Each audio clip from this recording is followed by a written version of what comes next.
Fala pessoal, e aí? Beleza? Tudo bem? Como é que vocês estão? Semana passada eu não pude estar aqui com vocês, né? Eu tava meio ocupado, não consegui ter tempo para parar para gravar a aula, né? Para poder preparar e para poder gravar a aula, né? Então eu falei com o Renan me substituiu, né? Então as últimas duas aulas foi ele que fez, né? Espero que vocês tenham visto os vídeos, né? Ele falou sobre quantidade de movimento linear, né? Quantidade de movimento, e falou sobre impulso, né? E depois falou sobre conservação de quantidade de movimento, né? Então agora, já que como ele deu as últimas duas aulas, eu vou pegar agora as próximas 2 semanas e a semana seguinte as aulas são comigo, beleza? Então vamos lá. E nessa aula aqui a gente vai estudar colisões, tá? Então a gente vai estudar como que ocorrem as colisões e o que se conserva nas colisões. A gente vai aprender a ver qual serão as velocidades que os corpos vão ter depois que ocorrerem as colisões, né? Por exemplo, nesse caso aqui, exemplo clássico de sinuca que todo mundo já viu, eu tenho as bolas que eu organizo aqui paradas e chega uma bola branca aqui, dá uma cacetada nessa bola que é amarela e bagunça o negócio todo. A gente vai aprender a calcular quais são as velocidades que as bolas vão adquirir depois desse choque, né? Esse problema específico ele é mais complicado, né? Porque ele é um movimento que a gente chama de 2D, né? Em 2 dimensões, ele ocorre num plano, né? Qualquer bolinha pode se locomover nessa direção X, mas assim nessa direção Y, né? No nosso caso, a gente vai avaliar só as colisões numa direção só, tá? Mas a gente vai mais pra frente isso. Mas vamos ver, o que é colisão, né? Sempre que um corpo se choca contra o outro, dizemos que é uma colisão. Dessa forma, durante a colisão, o corpo exercerá uma força sobre o outro, né? Então, por exemplo, essa figura aqui, eu não consegui achar uma figura desse tipo aqui em português, tá, gente? Aí acabou vindo em inglês aqui. Mas ó, então eu tenho, antes da minha situação, eu tenho uma bola aqui parada e eu tenho outra bola aqui menor que está se locomovendo com direção a essa daqui com uma determinada velocidade aqui. Então ocorre o choque entre elas. Quando ocorre o choque entre elas, a bola menor vai fazer uma força na bola maior nessa direção aqui, para lá, empurrando ela para frente, e a bola maior vai fazer uma força na bola menor mesma direção, mas sentido contrário, tá? E além disso, mesmo módulo, tá? De acordo com a terceira lei de Newton, a gente tem ação e reação, né? E ação e reação, essas duas forças têm sentidos opostos, mas têm o mesmo módulo, tá? Então, e depois da colisão, como a bola vermelha empurrou a bola preta, essa bola aqui para frente, essa bola vai começar a andar para frente com velocidade tal, vetor velocidade aqui, e como essa bola aqui maior fez uma força nessa bola aqui menor para lá, então o que acontece é que esse vetor velocidade aqui vai diminuir. Vai diminuir, nesse caso aqui ele até inverteu, né? Então esse corpo menor aqui vai começar a andar para trás e esse corpo maior aqui vai andar para frente, tá? Uma forma de vocês enxergarem por que essa força de contato ela tem o mesmo módulo, vocês podem imaginar como se esse contato aqui fosse feito por uma mola, por exemplo. Vocês podem imaginar uma mola, uma micromola aqui no caso aqui, né? Então, uma mola, a característica da mola é a seguinte: tem um elástico aqui que representa uma mola, né? Estiquei o elástico aqui. A força que o elástico está fazendo nessa minha mão aqui é uma força F, vamos dizer assim, 5 newtons, por exemplo, para lá, né? E a força que o elástico está fazendo nessa outra mão aqui também é 5 newtons, só que agora no sentido de lá, tá? É a mesma força, tá? Com o mesmo módulo. Então, na hora que esse bloquinho verde aqui encostar nessa mola aqui, a mola vai comprimir, mas a mesma força que ela vai fazer nesse bloco aqui verde para lá, para a esquerda, é a mesma força que ela vai fazer no bloco direito para o outro lado, tá? Beleza. Então, beleza. Então, os nossos problemas de colisões que a gente vai estudar são apenas de choques unidimensionais. Né? O que isso quer dizer? Que são choques que vão ocorrer só em uma dimensão. Né? Ou seja, a gente vai trabalhar todo o movimento dos corpos numa mesma direção, numa mesma reta. Tá? Então, não é o exemplo do caso das bolas de bilhar, da mesa de sinuca, né? Onde a bola pode se locomover assim e assim. Não, no nosso caso está todo mundo numa linha reta, como se estivesse todo mundo no trilho, só pode ir para frente ou para trás, para a gente simplificar bastante a nossa vida aqui. Tá? Então, beleza, vamos começar com a seguinte situação, para a gente começar a estudar choques. Tá? Eu tenho um corpo, um vagão aqui, tá? E eu tenho um outro vagão aqui, tá? Então eu tenho dois vagões aqui, esse vagão aqui tem uma massa MB, esse outro vagão tem uma massa MA, e esse vagão MB se desloca inicialmente com a velocidade VB, vírgula I, né, que quer dizer a velocidade do corpo B inicialmente, tá? E o corpo A se desloca na direção dele, né, para correr o choque, com uma velocidade VA e velocidade de A inicialmente. Tá? Não se preocupem muito com essas letras aqui, com essas incógnitas aqui. Incógnita geralmente a gente representa por uma letra, né? Só que aqui tem 3 letras, né? V, A, I, né? Mas cada letra quer dizer uma coisa, tá? Mas isso aqui em suma é um número, tá? Em velocidade do corpo A inicialmente, tá? A gente só vai botando essas outras letras, assim, esses índices, para a gente poder ter mais informações sobre o que aquele parâmetro quer dizer, tá? Então, beleza. Então, o vagão A vai se chocar com o vagão B, né? Tem uma mola aqui no meio, essa mola vai comprimir, depois ela vai se expandir e vai empurrar o VB para frente, vai empurrar o VA, o vagão A, para trás, tá?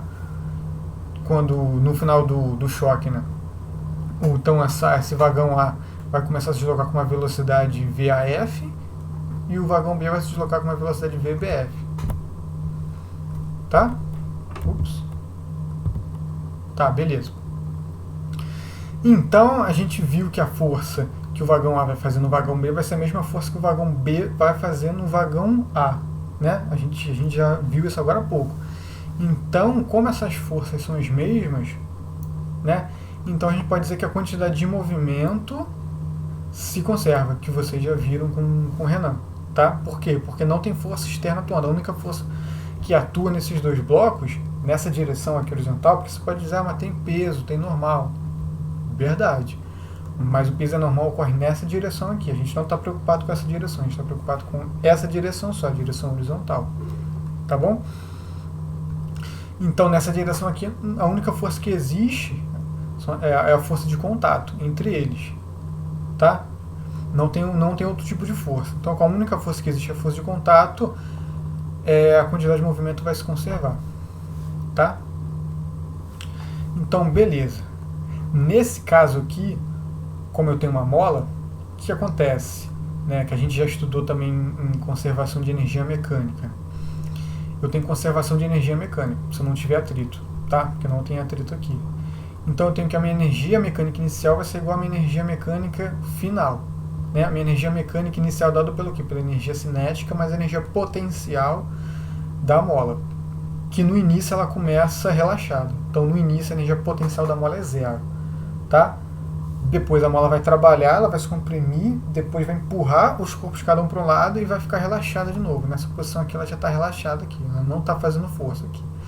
Então nessa situação aqui, situação final, também não tem energia potencial da mola aqui, não tem energia potencial elástica, só tem energia cinética dos dois corpos.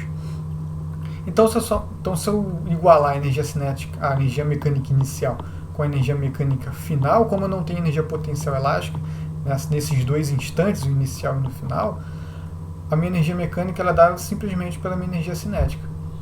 Então, se o choque deles for dado por uma mola aqui no meio, o que eu tenho pelo princípio de conservação de energia mecânica, que a gente já viu, é que a energia cinética inicial dos corpos tem que ser igual à energia cinética final dos corpos. Tá? Beleza? Então, isso é uma das coisas que vai acontecer. tá? Agora, imagina isso se o contato entre eles for do tipo mola, né? Se a gente tiver uma mola ali no meio. Nem sempre tem uma mola, né? A gente sabe. Mas a gente vai chegar lá. Vamos começar do mais simples, que a gente vai aprimorando mais. Agora, vamos continuar com esse exemplo aqui. Vamos imaginar agora que a velocidade do corpo B inicialmente é 0, ou seja, o corpo B está parado. E a velocidade inicial do vagão A é um V0. Tá? Então, a velocidade do A inicialmente é V0. Tá? Então, meu vagão B está parado e meu vagão A está vindo aqui para se chocar com ele. Tá? Então, nesse problema, a gente tem a conservação de quantidade de movimento, que sempre tem, porque a única força que existe no sistema é a força de contato entre eles, não tem força externa. E como a gente viu, a gente tem uma mola ali no meio, a gente pode aplicar a conservação de energia cinética. Então eu tenho aqui a energia cinética inicial, que é a energia cinética do corpo A, né, meio da massa do A vezes o V0 ao quadrado, igual a energia cinética do A depois, mais a energia cinética do B depois. Né? Conservação de quantidade de movimento, a gente tem quantidade de movimento do A inicial, é a massa de A vezes o V0, velocidade inicial dele, igual a massa de A vezes a velocidade final dele, mais a massa do B vezes a velocidade final dele. Essa aqui é conservação da quantidade de movimento. Tá? Então eu tenho duas equações aqui, de duas conservações diferentes, e eu tenho duas incógnitas, porque eu não sei quem é a velocidade do A final, e nem sei qual é a velocidade do B final. Eu sei a massa do A, sei a massa do B, e sei a velocidade inicial que ele chega. Mas não sei as velocidades finais dos dois corpos. Então eu tenho duas equações e duas incógnitas. Tá bom? Então, se eu tenho duas equações e duas incógnitas, eu posso resolver essa equação. Eu já resolvi elas para vocês aqui para poupar o trabalho.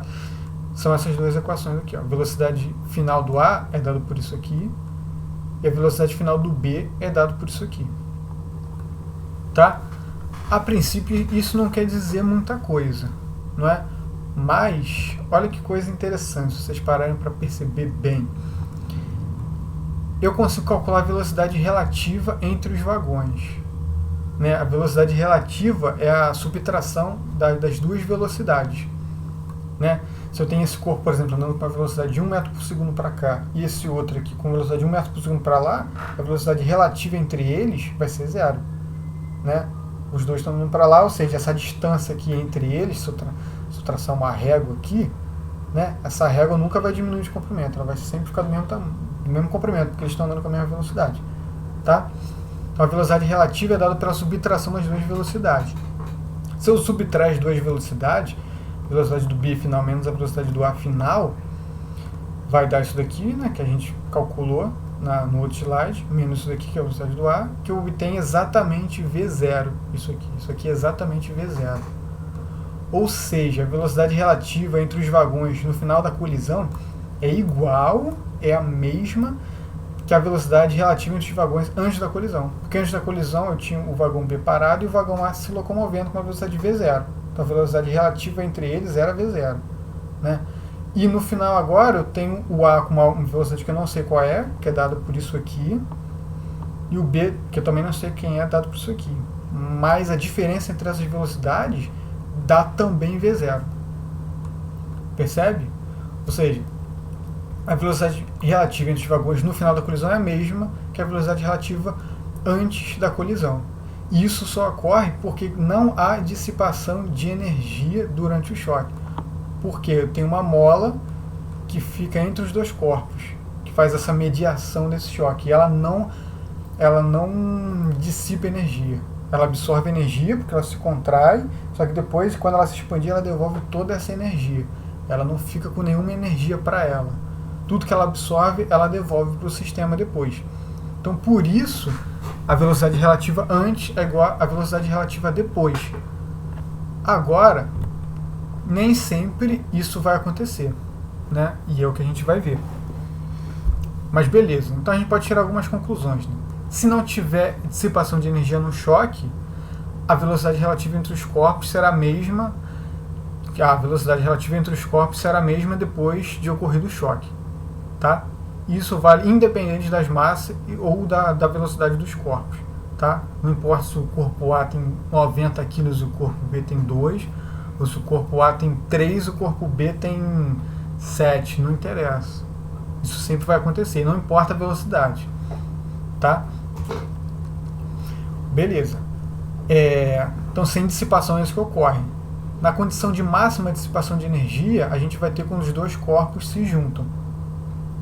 Né? Aí eu tiro a mola, no caso, na hora que o vagão vai encostar no vagão B, eles vão se fundir, vão meio que colar um no outro, e vão andar juntos, com a mesma velocidade. Tá? Então, isso é um outro extremo. Então, qualquer tipo de choque que existe, né, na realidade, que vocês vão observar no dia a dia de vocês, ocorre entre esses dois extremos. Quando não há dissipação de energia, e a velocidade relativa antes é a mesma da velocidade relativa depois, e quando ocorre a máxima dissipação de energia, que é quando os dois corpos se juntam e colam um no outro. Tá?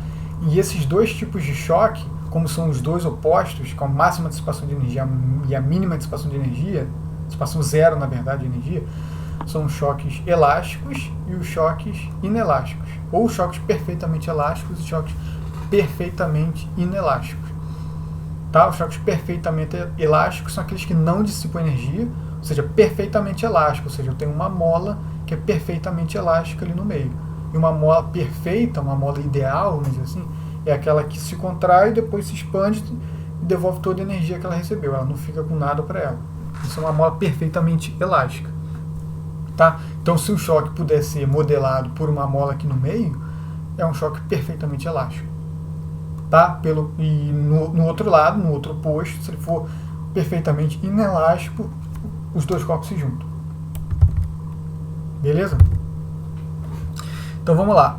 Característica de choques perfeitamente elásticos, então. Eu tenho a conservação da quantidade de movimento e eu tenho a conservação de energia cinética. Tá? Antes da colisão, então, eu tenho a energia cinética do A, por exemplo, que o B está parado, e depois da colisão eu tenho a quantidade de movimento vai ser dado por isso e energia cinética dado por isso. Tá? Passei meio rápido, depois vocês dão uma olhada com mais calma, porque isso é só um resumo do que a gente já falou aqui, tá bom? E no choque perfeitamente inelásticos, eu tenho conservação da quantidade de movimento, sempre vai ter, tá? A quantidade de movimento antes é igual a quantidade de movimento depois, mas olha que interessante, a energia, ECA, a energia cinética antes, é maior do que a energia cinética depois. Ela é maior por quê? Porque teve uma parte de energia que foi dissipada. Tá? Exemplos desse tipo de problema. Por exemplo, aqui, atirei um projétil, atingiu o pêndulo aqui que está parado. O projétil aderiu ao pêndulo. Então agora o projétil está junto com o pêndulo. E os dois se movem juntos. Esse aqui é um choque que é perfeitamente elástico e que dissipa energia. Tá? Então, beleza. Mas será que tem alguma grandeza que consiga quantificar se um choque está mais para elástico ou mais para inelástico? Tem como você fazer isso. E essa grandeza se chama coeficiente de restituição. E ela é calculada dessa forma aqui. Ó. Ela é a razão, né? A razão, que é a divisão, né, da velocidade relativa entre os corpos depois do choque e a velocidade relativa dos corpos antes do choque. Né? Então, a gente viu que se ela for perfeitamente elástica, modelada por uma mola, depois do choque, a velocidade relativa é a mesma que antes do choque. Né? A gente não viu isso? Então, se esse cara daqui depois for igual ao antes, então essa razão aqui vai dar 1, porque o número de cima é o mesmo do número de baixo. Então, vai dar 1 essa razão.